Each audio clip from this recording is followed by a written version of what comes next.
Keeping ম্যাথে আমি প্রিয়াঙ্কা। চলো 43 নম্বর পেজের অঙ্কগুলো দেখি কী আছে। কী আছে সংখ্যা গড়ি। দেখো 2560 আছে, এখানে দেখো কথায় লিখে দিয়েছে। এখানে কী আছে, কোনো অঙ্ক একবারে বেশি না নিয়ে মানে হচ্ছে 2 5 6 0 দিয়ে যে কোনো 7টি 4 অঙ্কের সংখ্যা তৈরি করি। বড় সংখ্যায় সবুজ ও ছোটো সংখ্যায় নীল রং দিই। মানে যেটা বড় হবে সেটা সবুজ বক্স করবে, যেটা ছোটো হবে সেটা নীল বক্স করবে। তো তোমাদের কাছে থাকলে পরে তোমরা কালার করে দিও।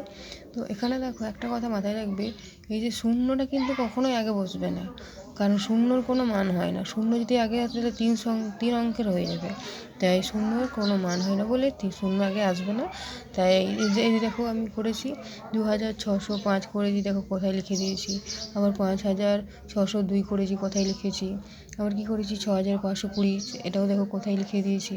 এখানে কি আছে 2056, সেটাও কোথায় লিখে দিয়েছি। কী আছে 2506, তারপর কী আছে 2500, কী আছে 550, তারপর আছে 5062, দেখো লিখেছি আমি, ঠিক আছে। তো দেখো সবচেয়ে বড় কোনটা আছে, বড় আছে 6520। এটা 6520টা আছে, তাহলে এটা তোমার সবুজ রং দেবে যেহেতু সবুজ করতে বলেছে। আর সবচেয়ে দেখো ছোটো কোনটা হবে 56, এটা দেখো 2056, তাহলে তোমরা সবচেয়ে ছোটো কোনটা হলো 56টা। আশা করি তোমরা বুঝতে পারলে। ঠিক এইভাবে তোমরা নিজেরাই চেষ্টা করবে।